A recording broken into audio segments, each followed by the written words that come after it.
ರೇಣುಕಾಸ್ವಾಮಿ ಕೊಲೆ ಕೇಸ್ನಲ್ಲಿ ದಾಸ ಜೈಲು ಸೇರಿ ಬರೋಬ್ಬರಿ 50 ದಿನಗಳೇ ಕಳೆದವು. ಕಂಬಿ ಹಿಂದಿರೋ ಪೊರ್ಕಿಗೆ ಇಂದು ನಿನ್ನೆ ಪತ್ನಿ ವಿಜಯಲಕ್ಷ್ಮಿ ದರ್ಶನ ಕೊಟ್ಟಿದ್ದಾರೆ.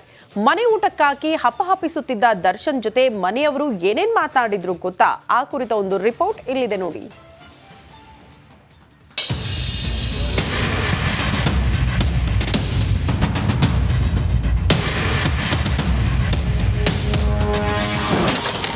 ಕಾಟೇರನನ್ನು ಭೇಟಿಯಾದ ಪತ್ನಿ, ಕುಟುಂಬಸ್ಥರು.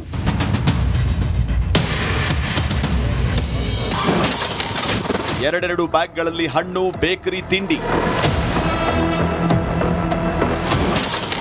ಬೇಲ್ ವಿಷಯ ಚರ್ಚಿಸಿದ್ರ ದಾಸನ ಮಡದಿ. ನನ್ನ ವಿಚಾರಕ್ಕೆ ಬಂದ್ರೆ ಗೊತ್ತಲ್ವಾ, ಹೋಗ್ಲಿಲ್ಲ ಅನ್ಸ್ಬಿಡ್ತೀನಿ. ಎಸ್, ಹೀಗೆ ಸಿನಿಮಾದಲ್ಲಿ ಡೈಲಾಗ್ ಹೊಡಿತಾ ಇದ್ದ ಕಾಟೇರ ನಿಜ ಜೀವನದಲ್ಲಿ ಪರಪ್ಪನ ಅಗ್ರಹಾರದಲ್ಲಿ ಮುದ್ದೆ ಮುರಿತಾ ಇದ್ದಾನೆ. ಇದೀಗ ಪತ್ನಿ ವಿಜಯಲಕ್ಷ್ಮಿ ಜೈಲಿಗೆ ಭೇಟಿ ನೀಡಿ ಹಲವು ವಿಚಾರಗಳನ್ನು ಚರ್ಚೆ ಮಾಡಿದ್ದಾರೆ.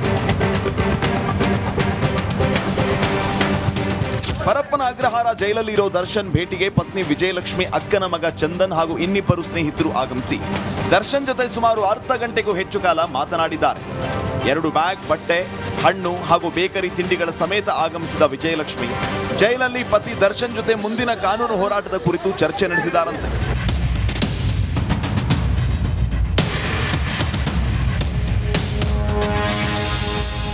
ಎಸ್, ಪೊಲೀಸರು ಚಾರ್ಜ್ ಶೀಟ್ ಸಲ್ಲಿಕೆ ಮಾಡಿದ ಬಳಿಕ ಮುಂದಿನ ಕಾನೂನು ಹೋರಾಟ ಹೇಗಿರಬೇಕು, ಏನೆಲ್ಲ ಮಾಡಬೇಕು ಅಂತ ಜೈಲಲ್ಲಿ ಇದ್ಕೊಂಡೇ ದರ್ಶನ್ ಮಾತಾಡಿದಾರಂತೆ. ಪರಪ್ಪನ ಅಗ್ರಹಾರ ಜೈಲಲ್ಲಿರೋ ದರ್ಶನ್ ಜೈಲಿಂದ ಬಿಡುಗಡೆಯಾಗಿ ಹೊರಬರೋದು ಅಷ್ಟು ಸುಲಭ ಅಲ್ಲ ಅನ್ನೋದು ಕಾನೂನು ತಜ್ಞರಿಂದ ತಿಳಿದುಕೊಂಡಿದ್ದು, ಏನೆಲ್ಲ ಕಾನೂನು ಹೋರಾಟ ಮಾಡಬೇಕು ಅನ್ನೋ ನಿಟ್ಟಿನಲ್ಲೂ ಚರ್ಚೆ ಮಾಡಿದ್ದಾರೆ ಎನ್ನಲಾಗಿದೆ. ನವೀನ್ ಶೆಟ್ಟಿ, ಕೆರಾಡಿ, ರಿಪಬ್ಲಿಕ್ ಕನ್ನಡ, ಆನೇಕಲ್. ದರ್ಶನ್ನ ಬೆಂಬಿಡದೆ ಬೆನ್ನಿಗೆ ಬಿದ್ದಿರೋ ಲಿಪ್ಸ್ಟಿಕ್ ರಾಣಿ ಜೈಲಲ್ಲೂ ಕಾಡತೊಡಗಿದ್ದಾಳೆ. ಒಂದು ದಿನ ಬಿಟ್ರೆ ಎಲ್ಲಿ ಕೈ ತಪ್ಪಿ ಹೋಗ್ತಾನೆ ಅಂತ ಪ್ರತಿ ಮಾಹಿತಿಯನ್ನ ತಾಯಿಯ ಮೂಲಕ ಕಲೆ ಹಾಕ್ತಿದ್ದಾಳಂತೆ. ಈ ಕುರಿತ ಒಂದು ರಿಪೋರ್ಟ್ ಇಲ್ಲಿದೆ ನೋಡಿ.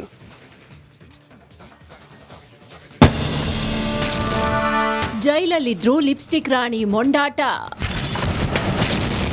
ವಿಜಯಲಕ್ಷ್ಮಿಯೊಂದಿಗೆ ಕಾಂಪಿಟೇಷನ್. ಚಾಲೆಂಜಿಂಗ್ ಸ್ಟಾರ್ ದರ್ಶನ್ ಬೆನ್ನು ಬಿದ್ದಿರುವ ಲಿಪ್ಸ್ಟಿಕ್ ರಾಣಿ ಪವಿತ್ರ ಗೌಡ ಜೈಲಲ್ಲಿದ್ರೂ ಬಿಟ್ಕೊಡೋದಕ್ಕೆ ಸುತಾರಾಮ್ ರೆಡಿಯಿಲ್ಲ. ಹೊರಗಿದ್ದಾಗ ಪ್ರತಿ ವಿಚಾರಕ್ಕೂ ದಾಸನ ಕಾಡ್ತಾ ಇದ್ದ ಈಕೆ ಈಗ ಕೊಲೆ ಕೇಸಲ್ಲಿ ಲಾಕ್ ಆಗಿದ್ರೂ ವೈಷಮ್ಯ ಮಾತ್ರ ಬಿಡ್ತಿಲ್ಲ. ಯಾವುದೇ ಕಾರಣಕ್ಕೂ ಕಾಟೇರನ ವಿಚಾರಕ್ಕೆ ವಿಜಯಲಕ್ಷ್ಮಿ ಎಂಟ್ರಿ ಕೊಡಬಾರ್ದು ಅಂತ ಮೂಗು ತೂರಿಸಿದ್ದಾಳೆ. ಹೌದು, ಹೊರ ಜಗತ್ನಲ್ಲಿದ್ದಾಗ ವಿಜಯಲಕ್ಷ್ಮಿ ವಿರುದ್ಧ ಕಾಂಪಿಟೇಷನ್ಗೆ ಇಳಿತಾ ಇದ್ದ ಪವಿತ್ರ ಜೈಲು ಸೇರಿದ ಮೇಲೂ ನಿಲ್ಲಿಸಲಿಲ್ಲ. ದಾಸ ಪರಪ್ಪನ ಅಗ್ರಹಾರ ಸೇರಿ 1.5 ತಿಂಗಳಾಗಿದ್ದು ಪತ್ನಿ ವಿಜಯಲಕ್ಷ್ಮಿ ಹಲವು ಬಾರಿ ಪತಿಗಾಗಿ ಭೇಟಿಯಾಗಿ ಮಾತುಕತೆ ನಡೆಸಿದ್ದಾರೆ. ಆದರೆ ಇದು ಪವಿತ್ರ ಗೌಡಗೆ ಉರಿಯಾಗಿದೆ. ಎಲ್ಲಿ ಅವರಿಬ್ರು ಮತ್ತೆ ಒಂದಾಗ್ತಾರೆ, ಮತ್ತೆ ಒಟ್ಟಿಗೆ ಸೇರಿದ್ರೆ ನಾನೇನ್ ಮಾಡ್ಲಿ ಅಂತ ಒಳಗೊಳಗೆ ಒದ್ದಾಡ್ತಾ ಇದ್ದಾಳೆ. ತಾಯಿಯ ಮೂಲಕ ಮಾಹಿತಿ ರವಾನೆ. ಹೀಗಾಗಿ ತಾಯಿಯ ಮೂಲಕ ವಿಜಯಲಕ್ಷ್ಮಿ ಕುಟುಂಬದ ಬಗ್ಗೆ ಮಾಹಿತಿ ಕಲೆ ಹಾಕ್ತಿದ್ದಾಳೆ. ವಿಜಯಲಕ್ಷ್ಮಿ ಜೈಲಿಗೆ ಬರುವ ವಿಚಾರ ತಿಳಿದು ಪವಿತ್ರ ತಾಯಿ ಕೂಡ ಅದೇ ಸಮಯಕ್ಕೆ ಜೈಲಿಗೆ ಬರ್ತಿದ್ದಾರೆ. ವಿಜಯಲಕ್ಷ್ಮಿ ಪತಿಯನ್ನ ಭೇಟಿಯಾಗಿ ಹೋದ್ಮೇಲೆ ಮಾಹಿತಿ ಕಲೆ ಹಾಕಿ ಪವಿತ್ರ ಗೌಡಗೆ ಹೇಳ್ತಿದ್ರು ಎನ್ನಲಾಗ್ತಾ ಇದೆ.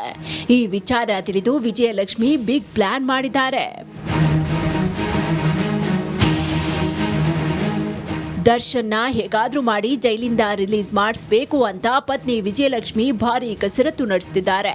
ಹೀಗಾಗಿ ಪವಿತ್ರ ಗೌಡಗೆ ಬುದ್ಧಿ ಕಲಿಸೋದಕ್ಕೆ ವಿಜಯಲಕ್ಷ್ಮಿ ಜೈಲಿಗೆ ಭೇಟಿ ನೀಡುವ ಸಮಯವನ್ನ ಬದಲಿಸಿದ್ದಾರೆ.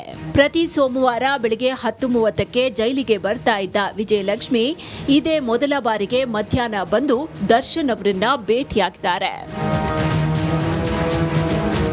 ದರ್ಶನ್ ಹಿಂದೆ ಬಿದ್ದಿರುವ ಪವಿತ್ರಾಗೆ ಬುದ್ಧಿ ಕಲಿಸೋದಕ್ಕೆ ವಿಜಯಲಕ್ಷ್ಮಿ ಮುಂದಾಗಿದ್ದು, ಈಗ್ಲಾದ್ರೂ ಬುದ್ಧಿ ಕಲಿತಾಳಾ ಇಲ್ವಾ ನೋಡಬೇಕು. Bureau report, Republic Kannada.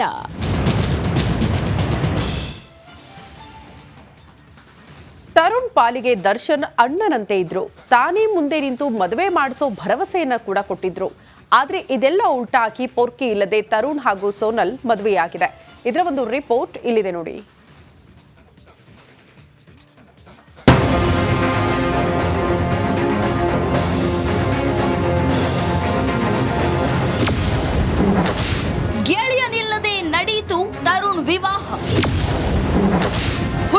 ಹುಡುಕಿದ ಪೊರ್ಕಿಯೇ ಬರಲಿಲ್ಲ.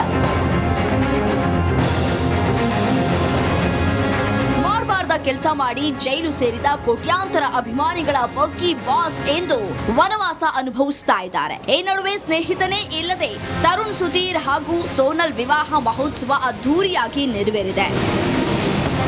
ರಾಬರ್ಟ್ ಸಿನಿಮಾ ವೇಳೆ ತರುಣ್ಗೆ ಸೋನಲ್ ಪರಿಚಯವಾಗಿತ್ತಂತೆ. ತರುಣ್ಗೆ ದರ್ಶನ್ ಅವರೇ ಹುಡುಗಿ ಚೆನ್ನಾಗಿದ್ದಾಳೆ, ಮದುವೆ ಮಾಡ್ಕೋ ಅಂತ ಹೇಳಿದ್ರಂತೆ. ಅಷ್ಟೇ ಅಲ್ಲ, ತರುಣ್ ಅವರಿಗೆ ಅವರ ತಾಯಿ ಬಿಟ್ರೆ ದರ್ಶನ್ ಅವರೇ ಮದುವೆಯಾಗು ಅಂತ ಪೀಡಿಸ್ತಾ ಇದ್ರಂತೆ. ಹೀಗಾಗಿ ಸೋನಲ್ ಮೇಲೆ ಮನಸ್ಸು ಮಾಡಿ ತರುಣ್ ವಿವಾಹವಾದ್ರಂತೆ. ವಿಶೇಷ ಅಂದ್ರೆ ರೇಣುಕಾಸ್ವಾಮಿ ಕೊಲೆಗೂ ಮೊದಲೇ ತರುಣ್ ಹಾಗೂ ಸೋನಲ್ ವಿವಾಹದ ಬಗ್ಗೆ ದರ್ಶನ್ ಚರ್ಚೆ ನಡೆಸಿದ್ರಂತೆ. ಇವರನ್ನ ಕೇಳಿಯೇ ಮದುವೆ ಡೇಟ್ ಫಿಕ್ಸ್ ಆಗಿತ್ತಂತೆ. ಆದ್ರೆ ಗೆಳತಿ ಮಾತು ಕೇಳಿ ದರ್ಶನ್ ಕೊಲೆ ಆರೋಪದಲ್ಲಿ ಜೈಲು ಸೇರಿದ್ದಾರೆ. ಇನ್ನು ಜೈಲಿನಲ್ಲಿ ಇದ್ರೂ ತರುಣ್ ದರ್ಶನ್ ಅವರನ್ನ ಭೇಟಿಯಾಗಿ ಮದುವೆ ದಿನಾಂಕ ಬಗ್ಗೆ ಚರ್ಚೆ ನಡೆಸಿದ್ರಂತೆ. ಮದುವೆ ಡೇಟ್ ಮುಂದಕ್ಕೆ ಹಾಕುವ ಬಗ್ಗೆ ಮಾತುಕತೆ ನಡೆದಿತ್ತಂತೆ. ಆದ್ರೆ ಯಾವುದೇ ಕಾರಣಕ್ಕೂ ದಿನಾಂಕ ಮುಂದಕ್ಕೆ ಹಾಕೋದ್ ಬೇಡ, ನಾನ್ ಬಂದೇ ಬರ್ತೇನೆ ಅಂತ ಭರವಸೆ ನೀಡಿದ್ರಂತೆ ದರ್ಶನ್.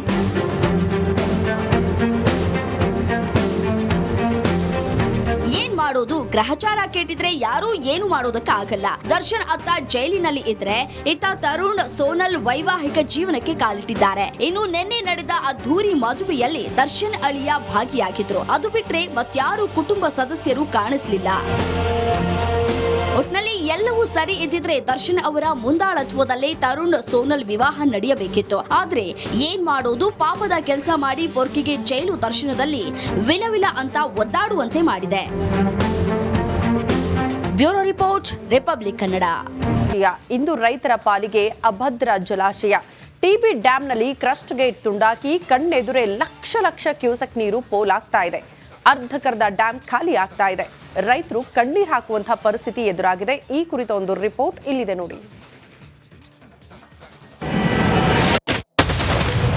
60 TMCಯನ್ನ ಖಾಲಿ ಮಾಡಿದ್ರೆ ಮಾತ್ರ ಕ್ಲಸ್ಟರ್ ಗೇಟ್ ಮುರಿದು ಹೋಗಿದೆ. ಆ ಒಂದು ಗೇಟ್ ಅನ್ನ ತಾತ್ಕಾಲಿಕವಾಗಿ ಅಳವಡಿಸೋದಕ್ಕೆ ಸಾಧ್ಯ ಆಗುತ್ತೆ.